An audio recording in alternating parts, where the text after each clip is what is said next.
It began the night she sat alone at a table for one quiet, invisible, forgotten, and then he appeared. 3 black SUVs, a storm in his eyes, and a single command that rewrote her fate. Tonight, you're my wife. From that moment, her world became a dangerous dance between fear and desire, a fake marriage built to deceive a rival, but destined to uncover something real. He was a man who ruled through silence, whose enemies bowed before his name. She was the woman who would teach him how to feel again. Together, they crossed the line between survival and surrender, between control and love, and when darkness came for them both, only one truth remained. Sometimes danger is destiny. Before we begin, if you believe that love can rise even from the shadows, make sure to subscribe. It's free and helps us share more stories from Desire Tales. The candles flickered across the pristine white tablecloth, casting unsteady shadows that matched my unsettled heart. Silverware gleamed under the dim lighting of Stellato, the kind of upscale Italian restaurant where the menu had no prices, and the waitstaff moved like ghosts, silent, efficient, and practically invisible. Just like me, I smoothed the wrinkles of my black dress, the only decent one I owned, and tried to ignore the pitying glances from the hostess who had seated me 15 minutes ago. Table for 1.3 simple words that had felt like a confession of failure when I'd spoken them. Would you care for another glass of wine while you wait, miss? The waiter appeared at my elbow, his voice professionally neutral, but I caught the underlying assumption nobody was coming. No, thank you. My voice emerged steadier than I felt. Just the check, please. This dinner was a mistake, a desperate attempt to celebrate my 27th birthday alone, rather than in my cramped studio apartment with its leaky faucet and temperamental heating. The splurge had already cost me half my weekly budget. Single motherhood didn't leave room for luxuries like $12 glasses of house wine. As the waiter disappeared, I fumbled for my phone, pretending to check messages that wouldn't be there. My daughter, Emma, was with my neighbor, Mrs. Patel, tonight. At 6 years old, Emma deserved better than what I could give her, better than a mother who worked 2 jobs and still struggled to keep up with rent, better than hand-me-down clothes and denied requests for ballet lessons. That I'd been invisible my entire life. Tio, my foster parents, who collected checks. Tio, the teachers who never noticed my straight A's. To Emma's father, who disappeared the moment I told him I was pregnant. And now, in a restaurant filled with couples and business dinners, I was invisible again. That's when I felt it, a shift in the atmosphere, like the air before a storm. The restaurant's ambient chatter dropped by several decibels. Through the front windows, I watched 3 black SUVs pull up to the curb. Sleek and menacing men in dark suits emerged first, scanning the area with practiced efficiency before one opened the rear door of the middle vehicle. He stepped out like he owned not just the car or the restaurant, but the very ground beneath his feet. Even at a distance, power emanated from him, tall and broad-shouldered in a tailored charcoal suit that probably cost more than 6 months of my rent. Dark hair styled impeccably, shadow of stubble precisely maintained along a jaw that looked carved from granite. He moved with lethal grace like a predator who never needed to rush because nothing ever escaped him. That I couldn't look away. No one could. The restaurant fell almost silent as he entered, flanked by 2 men who might have been twins in their matching suits and vigilant expressions. The maitre d' practically sprinted to greet him, bowing slightly with a deference I'd never witnessed in real life. Mr. Castiano, what an honor. Your usual table is ready. Castiano. The name registered faintly in my memory, something from the local news, perhaps. Some wealthy businessman or politician I couldn't quite place. That I forced my attention back to my half-eaten meal, trying to become invisible for entirely different reasons. Now men like him lived in a different universe from women like me. I didn't belong in his orbit, and drawing attention from powerful men never ended well for women struggling to make ends meet. I signaled the waiter again, suddenly desperate to leave, but he was nowhere to be found. The entire staff seemed magnetically pulled toward the restaurant's new arrival.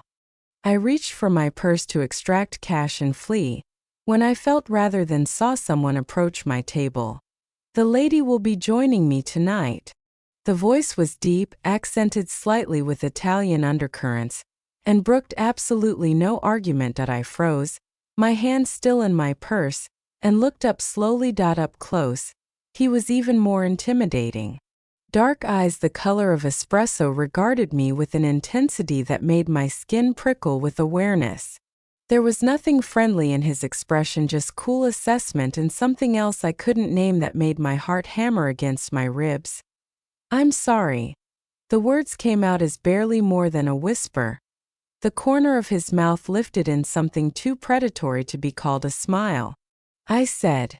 He lowered his voice and leaned closer, the scent of expensive cologne and something darker, dangerous invading my senses. "Tonight you're my wife." Before I could process what was happening, he slid into the chair across from me and nodded to one of his men.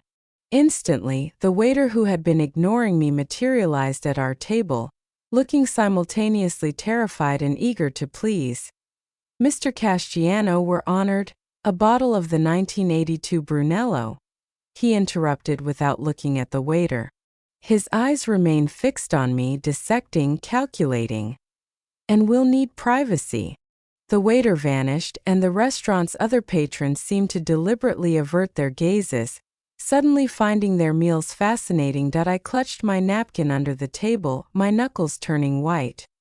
"I think there's been a mistake," I managed, my voice barely audible. "I don't know you, Alejandro Castiano," he said, extending a hand across the table. "Though you may call me Sandro. And no, Carmia, there's no mistake." His hand remained extended between us, adorned with a single platinum ring on his right hand. The heavy signet ring bore some sort of family crest, a lion perhaps, though I couldn't make out the details. "I should go," I whispered, glancing around desperately for an escape route. But his men had positioned themselves strategically near the exits. "My daughter is with Mrs. Patel in apartment 3C until 9 o'clock. She's watching cartoons and eating pizza with pepperoni. No mushrooms." His expression never changed as he delivered this information that no stranger should know. "You have time." A chill slid down my spine. "How do you?"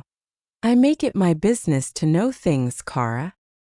He withdrew his hand when I didn't take it, but somehow the gesture felt like he was granting me temporary reprieve rather than accepting rejection. "Your name is Olivia Reed. 27 as of today. Single mother to Emma, age 6. You work at Meridian Insurance during the day and waitress at the Blue Orchid 3 nights a week. Your rent is due on the 1st. You're 3 months behind on your student loans, and Emma needs dental work you can't afford." Each fact landed like a physical blow. I felt stripped bare, exposed in a way that went beyond the physical. "Are you threatening me?" For the first time, something like genuine amusement flickered in his eyes. "If I were threatening you, Tesoro, you wouldn't need to ask." The wine arrived, presented with reverent hands by the sommelier. Sandro never took his eyes off me as the ritual of opening and pouring commenced. When we were alone again, he lifted his glass. "To new beginnings," he said, his voice a low command that I didn't reach for my glass. "What do you want from me?"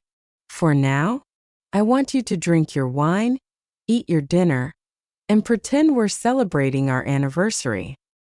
His gaze flicked briefly to the restaurant entrance. "The man who just walked in, don't look, believes I'm a happily married man. It's in both our interests that he continues to believe this." Against my better judgment, curiosity sparked. "Why?" "Because Olivia Reed." He said my name like he was tasting it. "The difference between us leaving this restaurant alive or dead tonight may depend on how convincingly you can play the role of my beloved wife." The threat should have terrified me into fleeing, but something in his tone, the flat certainty devoid of drama or exaggeration, made my blood run cold in a different way. He wasn't threatening me. He was stating a fact. "I can't. You can and you will.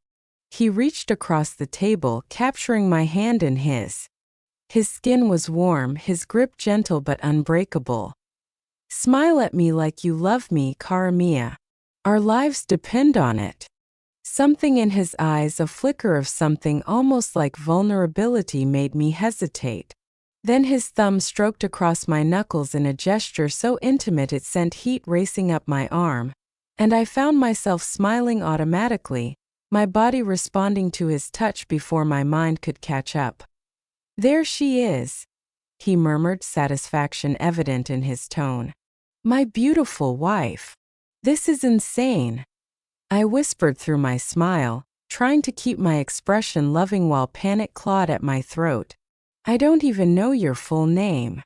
Alejandro Vittorio Casciano, he said softly, head of the Casciano family.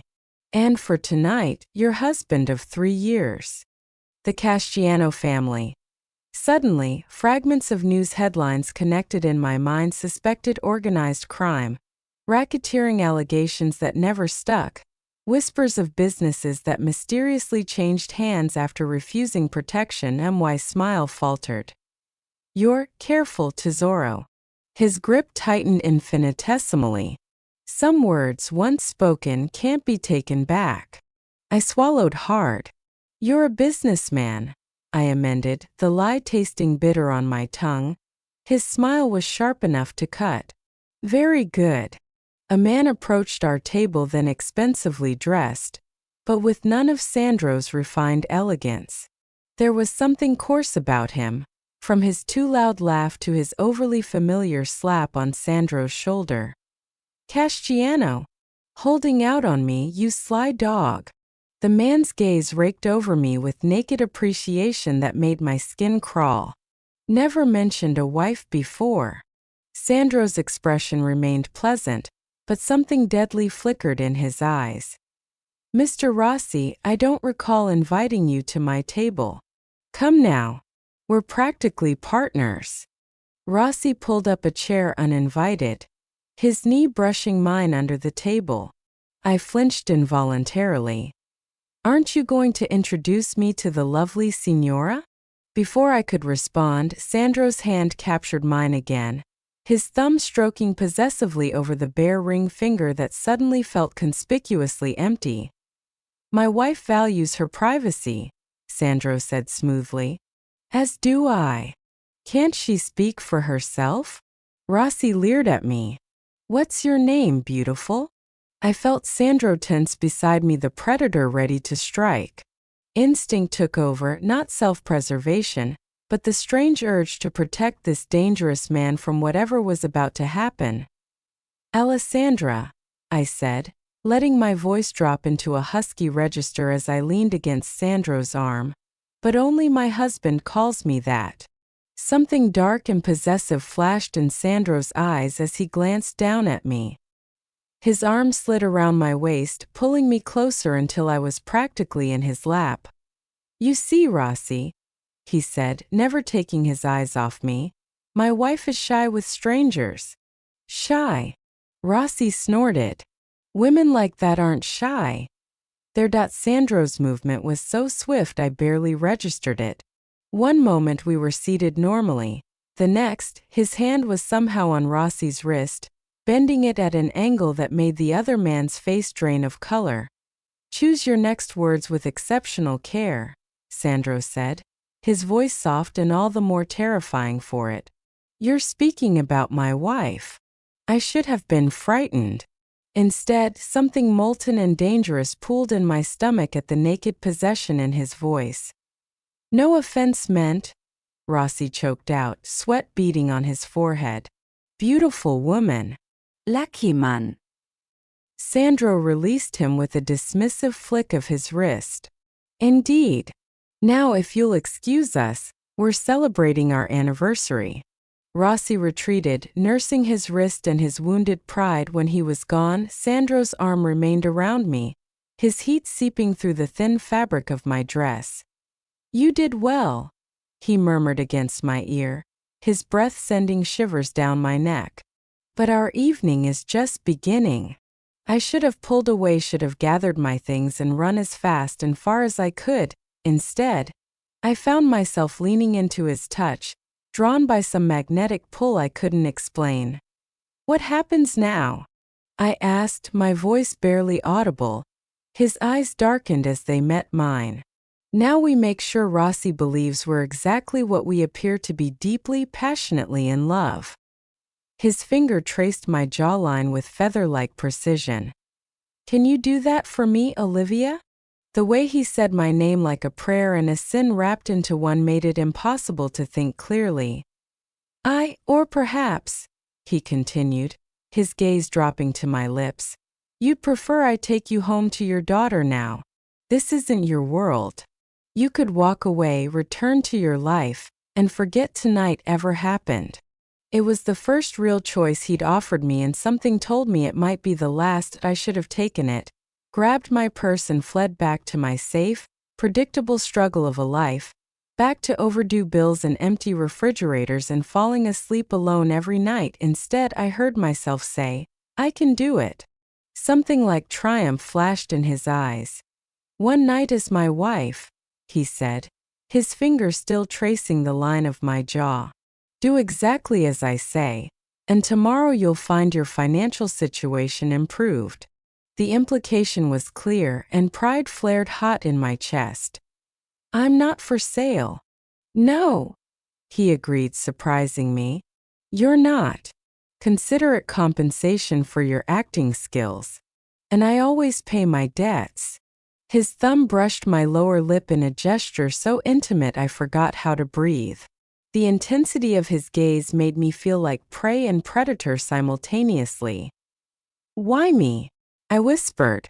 "You could have chosen anyone." "Not anyone," he corrected. "I needed someone unexpected. Someone Rossi couldn't have investigated in advance." His eyes traveled over my face with clinical assessment that somehow still felt like a caress. Someone beautiful enough to be believable as my wife, but not connected to my world. So I was just convenient. Something flickered in his expression, amusement perhaps, or something darker. "Let's find out how convenient this arrangement will be." He stood in one fluid motion, offering his hand. This time I took it, allowing him to pull me to my feet. The bill appeared and disappeared with a flash of platinum card. Then we were moving through the restaurant, his hand possessively at the small of my back, guiding me toward the waiting SUVs outside. The night air hit me like a splash of cold water as we stepped outside. The city's glow blurred into streaks of gold and red on the wet pavement. 3 SUVs waited by the curb, engines idling, headlights cutting through the drizzle. A man opened the rear door for us. Sandro placed a guiding hand at the small of my back, firm, not rough, and I found myself sliding into the leather interior before my mind could protest. The door shut. The world outside vanished. Silence filled the cabin except for the low hum of the engine. He sat beside me, composed, one hand resting on his knee, the other scrolling briefly through his phone before slipping it into his jacket pocket. "Where are we going?" I asked finally. His gaze shifted toward me, dark and unreadable. "Somewhere safe." "Safe?" I gave a short, nervous laugh. That's not the word I'd use. "You were seen with me tonight, Olivia," he said, his tone low and measured. "That alone changes things." "I didn't do anything," I protested. "You dragged me into this." He turned to face me, the faintest hint of steel flashing in his expression. "You think the world cares about innocence?" The car turned down a quieter street. He continued, his voice a blend of exhaustion and authority. "Rossi saw you. He's not a man who forgets faces. If you go home now, you'll have company by morning." My pulse quickened. Company? Men who ask questions before deciding if they need to bury the answers. I stared at him. "You're telling me I can't go home. I'm telling you, you won't be safe there." He adjusted his cufflink, the motion smooth, detached. "You'll stay at my estate until I decide it's clear." "Your estate?" He looked out the tinted window as the city lights gave way to darkness and trees. Lakeshore Drive past the bridge. Isolated. Private. And if I refuse? His head turned slightly, eyes meeting mine. Then you'll force me to choose between protecting you and protecting myself. And I never enjoy those choices. The SUV slowed as it passed through an iron gate that opened automatically. I caught a glimpse of stone pillars, a long driveway lined with cypress trees glistening in the rain. Beyond them, a mansion rose out of the darkness, vast, commanding, lit in soft amber glow. This isn't real, I murmured. I'm dreaming. Or trapped in someone else's nightmare. Sandro's reply was calm. Reality is often stranger, cara mia. When the car stopped, a man in a dark coat opened the door. Sandro stepped out first, then offered his hand. For reasons I didn't understand, I took it. The air smelled faintly of cedar and rain. The mansion loomed ahead, columns, glass, a grand facade that looked like it belonged in another century. Inside, the marble floors reflected the chandeliers above, and no clutter, no warmth, just precision and silence. A woman approached, elegant, sharp-featured, her hair a sleek dark curtain. Valentina, Sandro greeted. We have a guest. Her eyes flicked to me, assessing in a single glance everything I was not. Polished, prepared, powerful. A guest, she repeated, one brow arching. Or a problem? Both, he said simply. She smiled without warmth. Then I'll make sure the guest room is ready. I can't stay here, I began. I have a daughter. She's safe? Sandro interrupted him. My head snapped toward him. What do you mean she's safe? She's asleep in the guest room down the hall from yours. Mrs. Patel delivered her 15 minutes after we left Stellato. She believed it was part of a surprise arranged by you. My knees nearly buckled. You took her. I brought her, he corrected evenly. You should thank me. Rossi's men were already watching your building. Anger and fear warred inside me. You had no right. I had every right, he said quietly, stepping closer. You think this is a game? Rossi doesn't forgive public humiliation. Tonight you embarrassed him. That means he'll come for blood. Yours. Or hers. I swallowed hard, my throat tightening. He reached out, touching my chin gently, not to restrain, but to make me look at him. I don't want her hurt. So she stays here. You both do. Until when? Until I decide it's over. That's not an answer. It's the only one you'll get tonight. He turned to Valentina. Show her the room beside Emma's. As Valentina led me down the corridor, the echo of my heels on marble sounded like a metronome counting down the seconds of my old life. When she stopped before a door, she looked back over her shoulder. You should understand something, she said, her voice smooth but edged with warning. My brother doesn't bring people here. Not ever.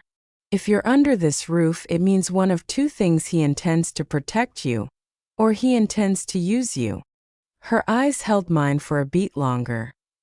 Either way, Olivia Reed, you'd better decide which one you prefer.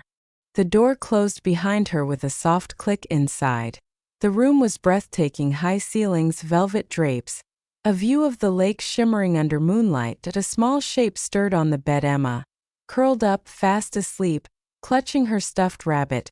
Relief hit me so hard my knees went weak that I sank beside her, brushing a strand of hair from her cheek. She sighed in her sleep and murmured, "Mommy." Tears I hadn't realized I'd been holding back slipped down my face. Behind me, I heard the faintest creak. I turned. Sandro stood in the doorway, half in shadow, watching. "You said we were pretending," I whispered. "We are," he replied. "But sometimes the best lies need a touch of truth." "Why me?" I asked again, voice breaking. His gaze softened just a fraction. "Because you remind me of someone I once loved and lost." The silence that followed was thick, heavy with things unsaid. He lingered a heartbeat longer, then turned away. Get some sleep, Olivia. You'll need it. The door closed, leaving me in the dim glow of the bedside lamp, the steady rhythm of my daughter's breathing, and the terrifying realization that I had crossed a line I couldn't uncross. Morning light filtered through the tall windows, tracing golden lines across the velvet curtains. The stillness of the mansion was unsettling, the kind of quiet that felt deliberate, controlled, like every sound here had to ask permission to exist. I woke to the faint aroma of coffee and the distant hum of voices. Emma still slept, her small hand clutching her stuffed rabbit. For a moment, I almost convinced myself the night before had been a fever dream, until I noticed the silk robe folded neatly at the foot of the bed and a note written in elegant handwriting. Downstairs. 8 a.m. When I entered the dining room, the vastness of it hit me. Crystal chandeliers, polished oak, portraits of people who looked like they'd been born into power and never questioned it. Sandro was seated at the head of the table, a newspaper in one hand, a cup of espresso in the other. He didn't look up as I entered, but I could feel his awareness stretch toward me like static. Sleep well? He asked casually. As well as someone can after being kidnapped, I said, crossing my arms. Kidnapped implies you were brought here against your will, he replied, finally meeting my eyes. You agreed to come. I didn't agree to stay. That's semantics. He folded the newspaper and set it aside. Breakfast. I ignored the food. I want to take Emma home. He studied me for a long moment. Home isn't safe. Not yet. Then make it safe. You clearly have the power to control everything else. A faint smile tugged at his lips. You give me too much credit, Carmia. Even I can't control everything. Valentina entered then, carrying a file and wearing an expression that suggested she hadn't slept at all. She set the file down beside Sandro. Rossi's men have been circling Meridian Insurance. 2 cars were seen near the Blue Orchid as well. Her gaze flicked toward me. He's looking for her. Sandro nodded slightly. Then she stays. Valentina crossed her arms. Do you even realize what you're doing? Bringing a civilian here? With a child. His tone was calm. I'm aware. She's not Sophia a Leandro.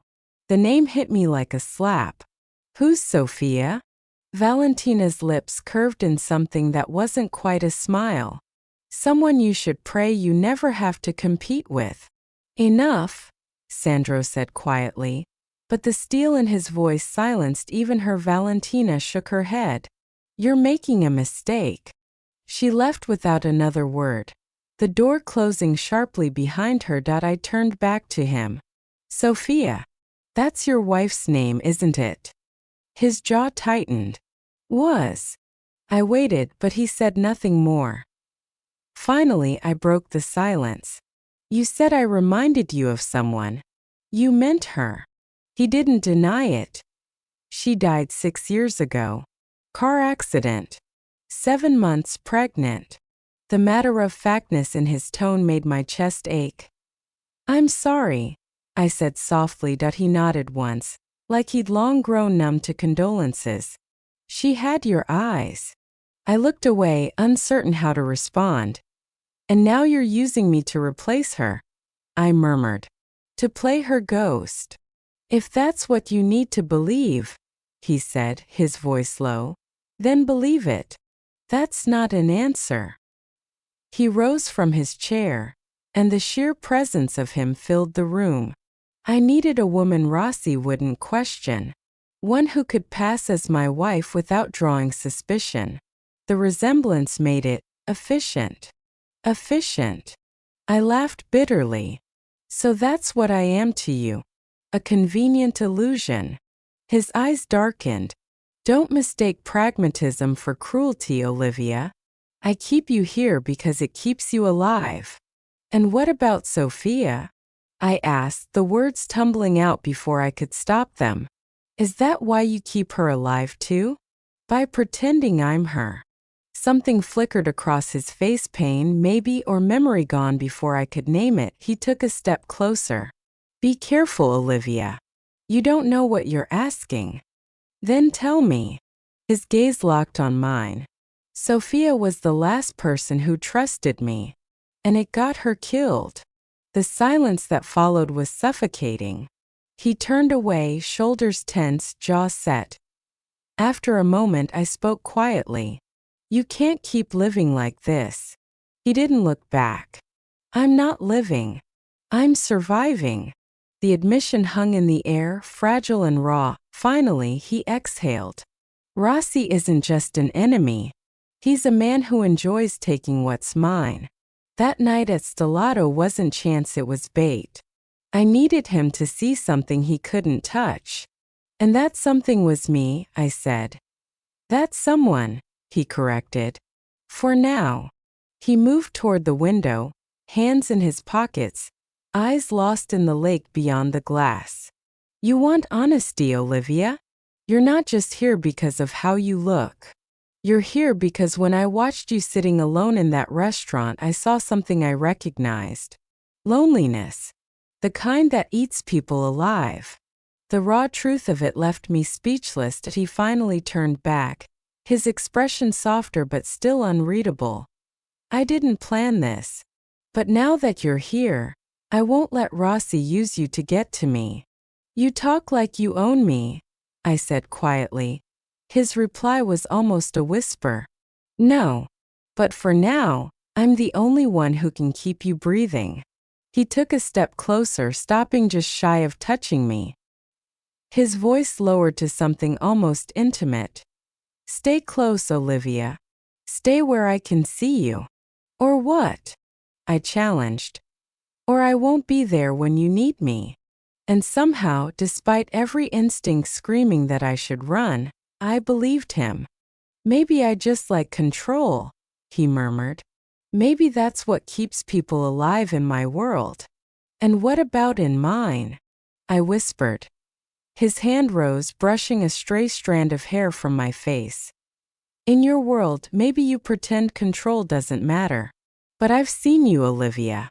You survive by holding everything together with your bare hands. I swallowed hard. Because I have to. Exactly. His thumb grazed my cheek, barely a touch, but it set off a tremor under my skin. So maybe we're not so different after all. He should have stepped back. He didn't. Neither did I. The space between us vanished in a heartbeat.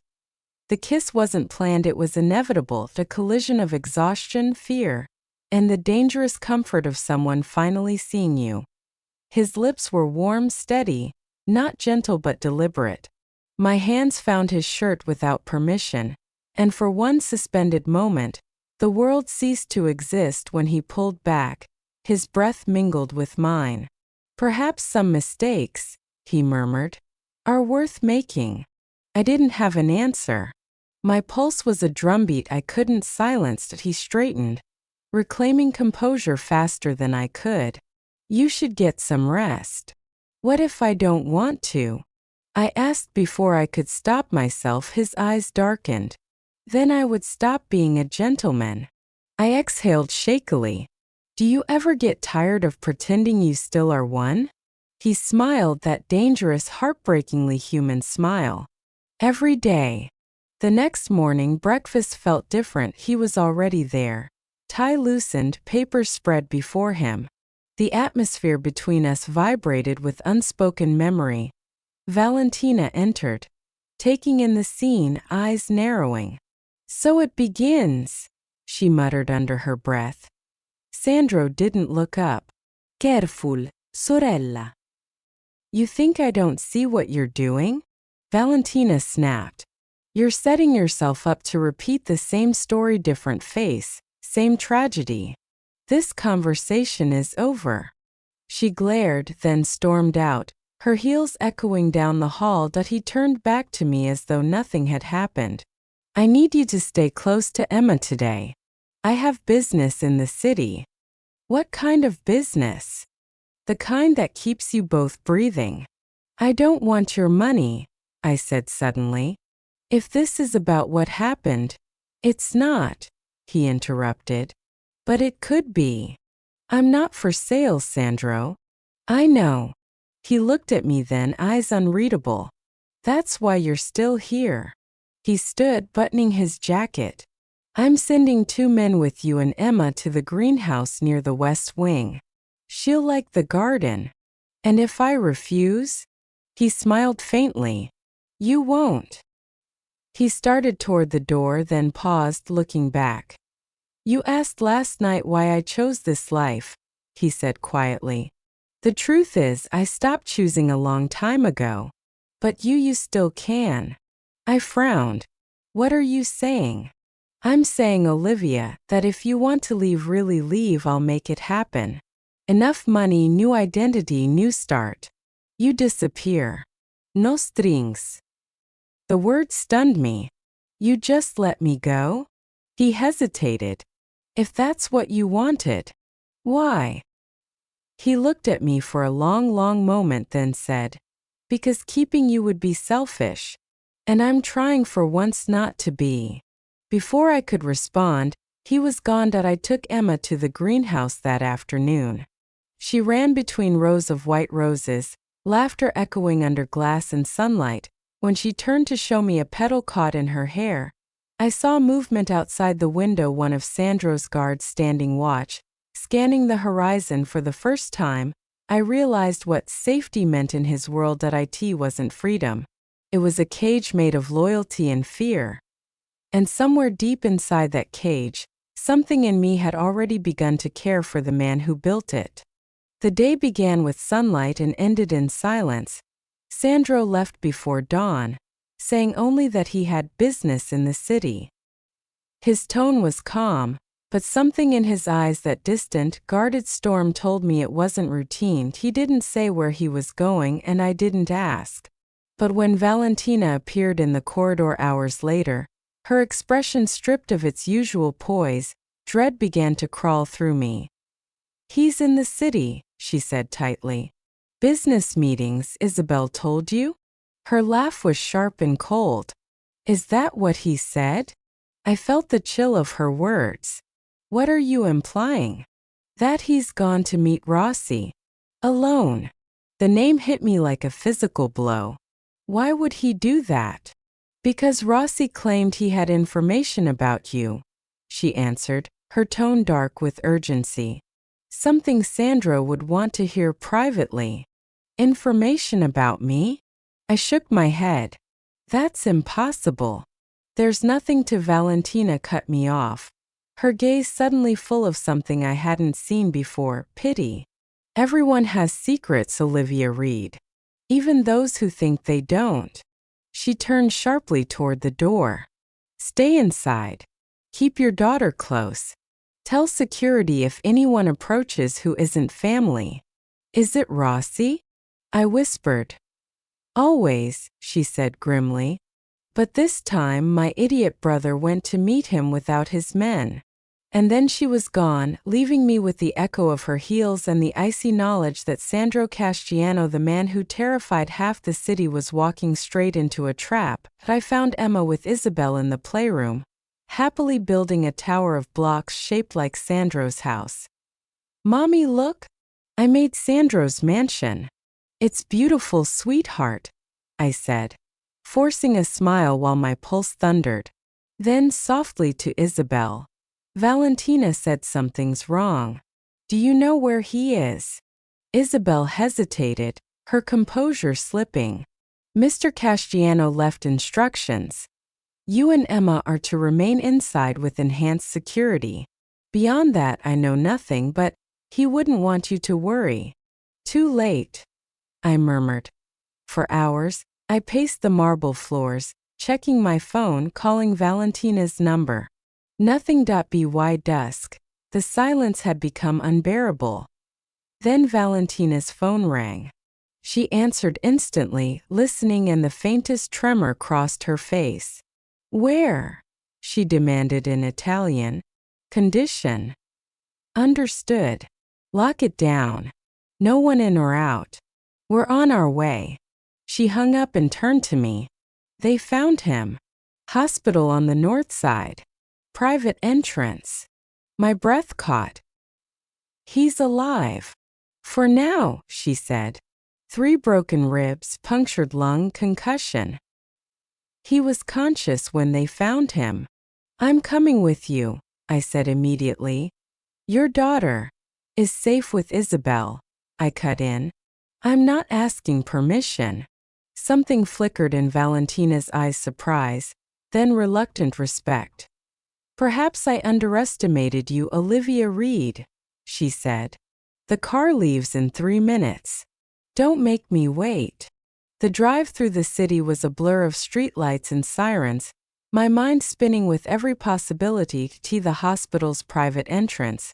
Men in dark suits waited Sandro's security detail, their expressions grim. A doctor met us in the corridor, speaking rapid Italian.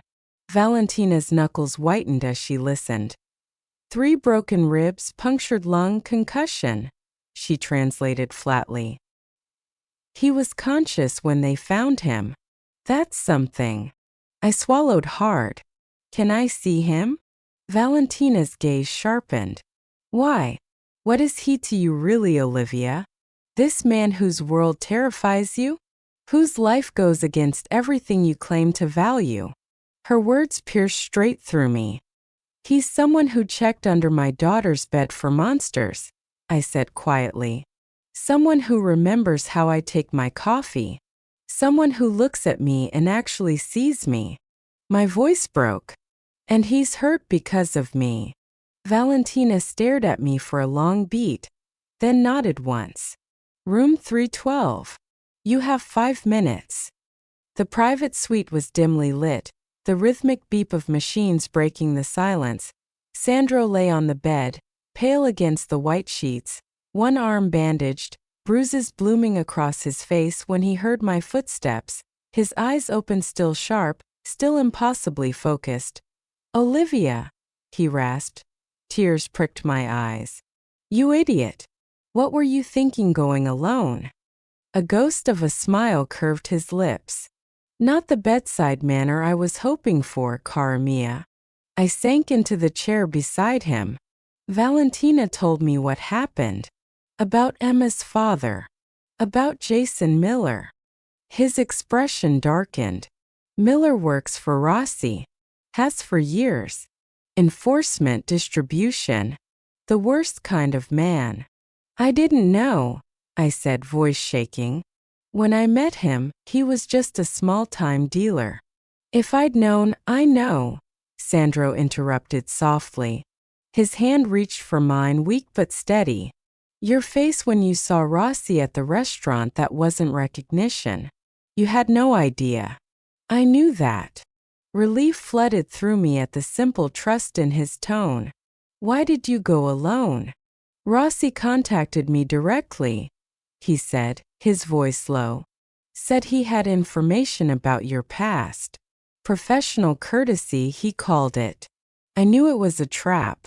But I needed to know what he knew about you. So you risked your life for information about me? I whispered. That's insane. That's business, he countered. Information is power. And now you know, I said. You know Emma's father works for your enemy. Sandro's gaze darkened.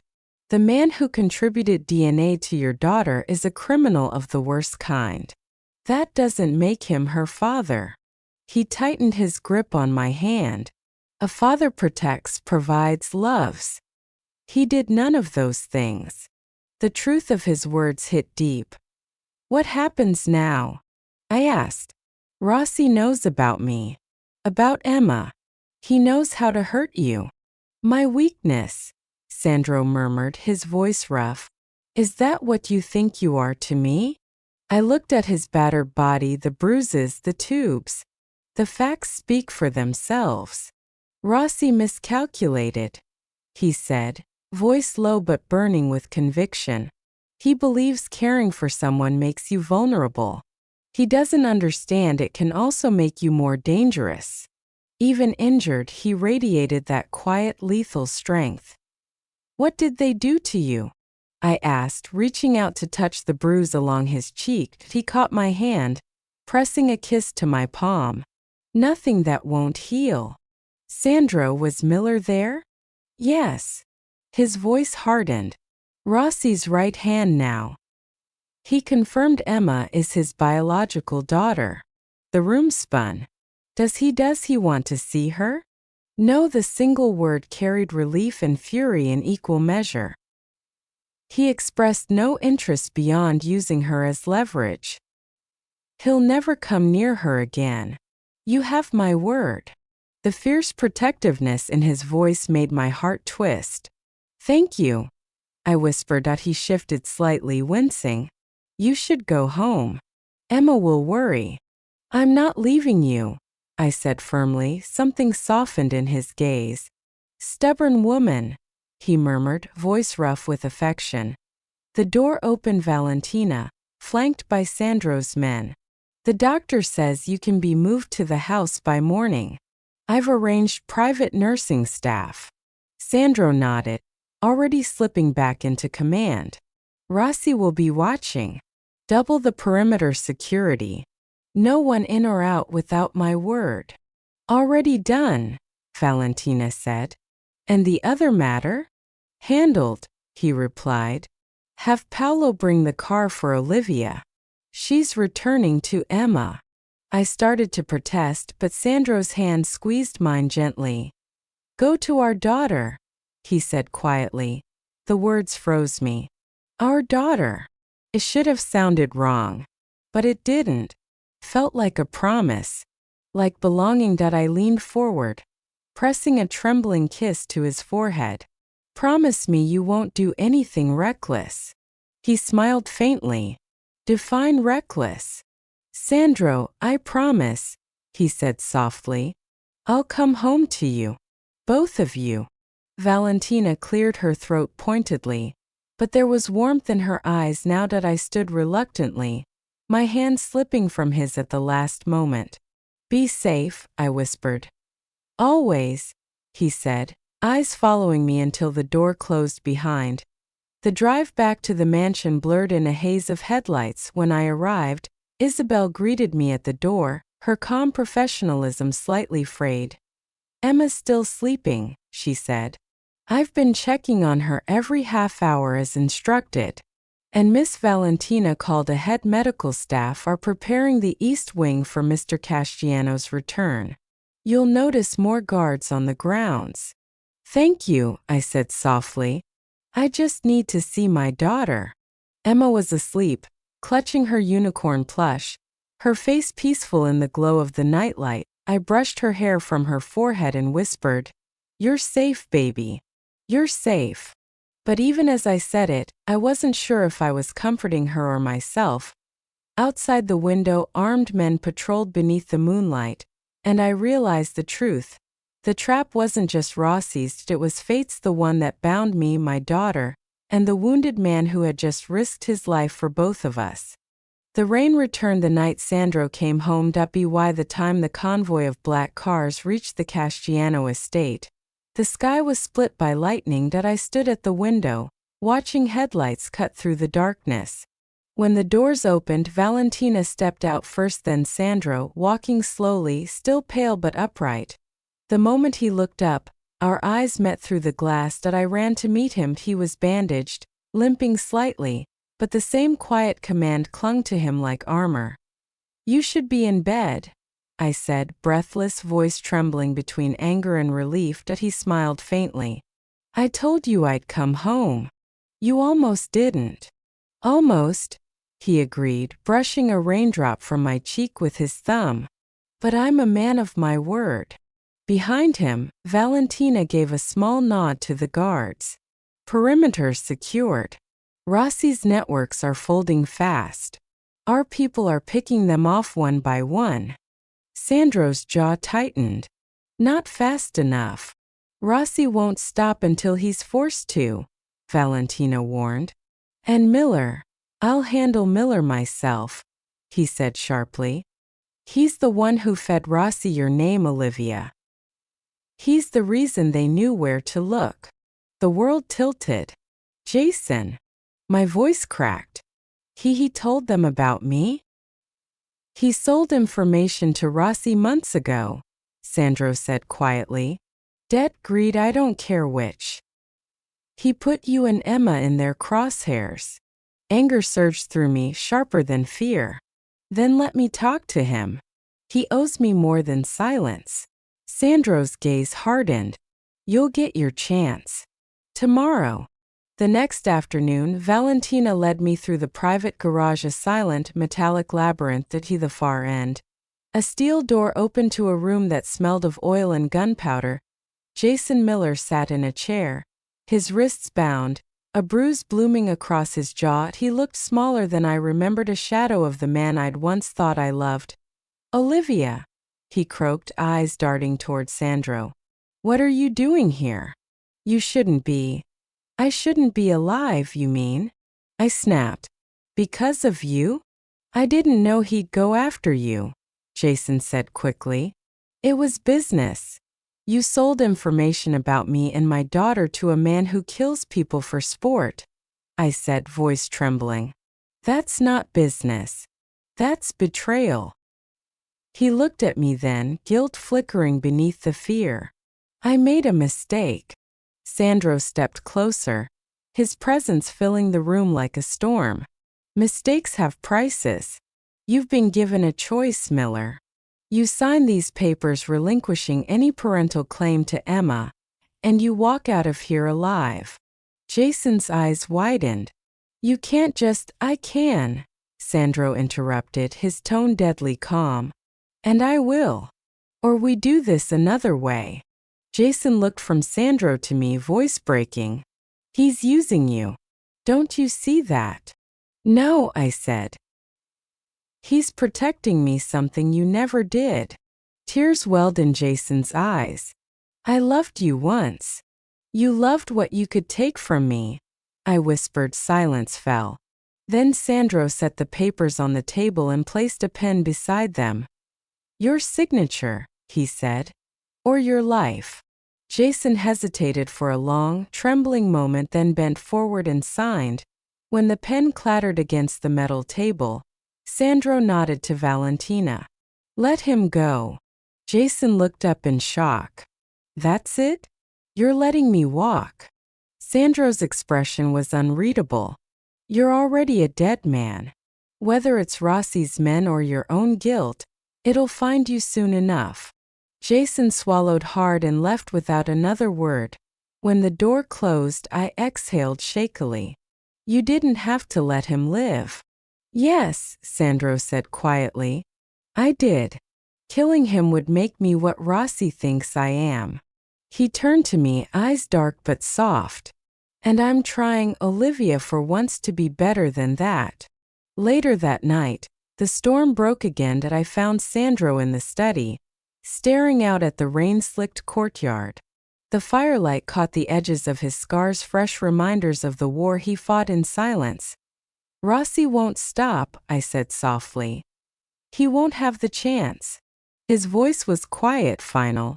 By sunrise, his empire will burn. I stepped closer. And what about us? He turned, his eyes meeting mine. That depends on what you want. I don't even know what's real anymore, I whispered. Everything that's happened, it's all built on lies, on fear. And yet, he said, moving closer, you're still here. I didn't answer. I couldn't. Because he was right. He reached for my hand, his bandaged fingers brushing mine. You think I'm asking you to stay because I need you. But I'm asking because I want you. I don't belong in your world, Sandro. He shook his head. Then I'll build a world where you do. I let out a shaky breath. You can't keep saving me. Then stop running from me, he said. Let me stand beside you. The rawness in his voice cracked something open inside me. I felt the tears before I realized I was crying. Why does it feel like every choice hurts? I whispered. Because the ones that matter always do. He pulled me into his arms not as a command, but a plea. For the first time I didn't resist. The steady beat of his heart against mine felt like an answer to T-Dawn. The news broke. Rossi was dead. His warehouses raided. His men scattered. The Casciano network held firm. Sandro returned home just as the first rays of sunlight spilled across the lake. He looked exhausted, blood on his sleeve, but alive. When he saw me waiting in the courtyard, he stopped. "It's over," he said simply. "Is it?" I asked. He studied me, then stepped closer. "The war is. What comes next, that's your choice." I looked at him, at the man who had dragged me out of an ordinary life into something terrifying and irrevocable, and realized I no longer saw the monster the world whispered about. I saw the man who had risked everything and given me back more than I'd thought I deserved. "I don't know where this ends," I said quietly, "but I'm not ready to walk away." His hand found mine, warm and certain. "Then we start from here." The first light of morning touched the lake, turning it to gold. And for the first time in months, I didn't feel like I was surviving, that I was living. Weeks passed. The city slowly returned to its rhythm, and the storms that had ruled our nights gave way to sunlight. For the first time in what felt like forever, I woke without fear. Sandro had kept his word. Rossi was gone. The Casciano Empire stronger than ever, but quieter now, almost at peace. And somehow, within that silence, I'd found mine. I stood on the terrace one morning, watching the lake shimmer beneath the pale gold of dawn. The gardens below were alive again, vines trimmed, roses blooming, laughter echoing from somewhere near the gazebo. Emma's laughter. I turned and saw her running across the grass, her curls bouncing, a small white puppy chasing after her, all paws and energy behind them. Sandro followed at a slower pace, dressed down in a white shirt and rolled sleeves, sunlight turning his dark hair bronze at the edges. The sight was so disarmingly ordinary it almost hurt. "Mommy! Look! Cosimo can catch!" Emma threw a small ball, the puppy tumbling after it, tail wagging wildly. Sandro caught the ball midair before the dog could, his reflexes impossibly quick. "I think Cosimo just lost," I called out, smiling. He looked up at me, that familiar spark in his eyes. "He'll learn. Like the rest of us." When they reached me, Emma was breathless with joy. "Can we keep him forever?" Sandro crouched down beside her, resting a hand on her shoulder. "Forever's a long time, Piccola. But yes, I think he's home now." Emma squealed, hugging the puppy, and ran off again, leaving us standing together in the sunlight. For a moment, neither of us spoke. The only sounds were the distant hum of bees and the ripple of water against the shore. Then Sandro said quietly, "You could leave now if you wanted. No more guards, no more threats. Rossi's gone. The world doesn't know your name." I looked at him. "Is that what you want? For me to leave?" He shook his head slowly. "It's what I should want." He hesitated, then added, "But I'm done living in shoulds." The honesty in his tone hit something deep inside me. I stepped closer. "I never asked for this life." "I know," he said softly, "but you survived it. You made me want to survive it too." He reached into his pocket and pulled out something small, a ring, delicate and simple, nothing like the heavy gold symbols of his empire. "This was my mother's," he said. "Not for what it's worth, but for what it means." He looked at me, eyes steady. "You once said control isn't the same as safety. You were right. I can't promise safety, Olivia, not in my world. But I can promise honesty, loyalty, the truth even when it hurts." My throat tightened. "That sounds a lot like love." He smiled faintly. "It is." He took my hand, slipped the ring onto my finger. It fit as though it had been waiting there all along. "Welcome home, cara mia," he whispered. The words wrapped around me like sunlight, dissolving everything that had come before, the fear, the doubt, the lonely dinners for one that I glanced toward the garden, where Emma twirled barefoot in the grass, her laughter carrying through the wind for the first time in my life. I wasn't looking for escape. I was exactly where I wanted to be. Sandro's hand found mine again, warm and certain. The garden sounds perfect, I said quietly. He smiled, leaning in until his lips brushed my hair. Then let's grow something real. The camera of the world seemed to pull back. The lake glittered, the mansion no longer a fortress but a home. A man who'd once lived by fear stood beside a woman who'd once lived by survival, and between them a child's laughter, bright and unbreakable. Sometimes redemption doesn't arrive in grand gestures. Sometimes it comes softly in sunlight, in second chances, in the word home. In another life, she sat alone at a table for one, never knowing that the man who would change everything was already walking toward her. He came from darkness, she came from pain, but together they built something neither had dared to dream of. Because sometimes redemption doesn't roar. It whispers. It takes your hand in the quiet morning light and says, "Welcome home." Before we fade out, if you believe that even the most dangerous hearts can still learn how to love, make sure to subscribe. It's free, and it helps us share more stories from Desire Tales.